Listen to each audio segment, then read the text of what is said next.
டிட்வா புயலால் மயிலாடுதுறை மாவட்டத்திற்கு red alert விடுக்கப்பட்டுள்ளதால் தேசிய மற்றும் மாநில பேரிடர் மீட்புப் படையினர் சீர்காழி மற்றும் தரங்கம்பாடியில் முகாமிட்டுள்ளனர். இதுகுறித்த மேலும் விவரங்களை செய்தியாளர் தமிழரசன் வழங்க கேட்கலாம். தமிழரசன், வணக்கம். அங்கு என்னென்ன முன்னெச்சரிக்கை நடவடிக்கைகள் மேற்கொள்ளப்பட்டிருக்கு, விவரங்களை சொல்லுங்க. வணக்கம். டிட்வா புயல் மற்றும் கனமழை வருவதாக சென்னை ஆய்வு கடலோரம் மற்றும் டெல்டா மாவட்டம் பார்த்தீங்கன்னா ரெட் அலர்ட் விடுக்கப்பட்டுள்ளது. அது அதிக கனமழை ஏற்படுவது.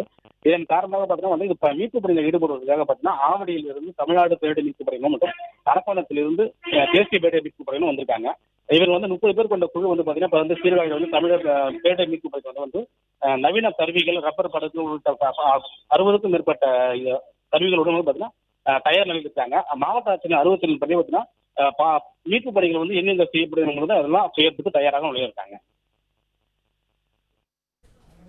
பிளே ஸ்டோர் மற்றும் ஆப் ஸ்டோரில் இருந்து பாலிமர் செயலியை QR கோடு மூலம் பதிவிறக்கம் செய்யுங்கள்.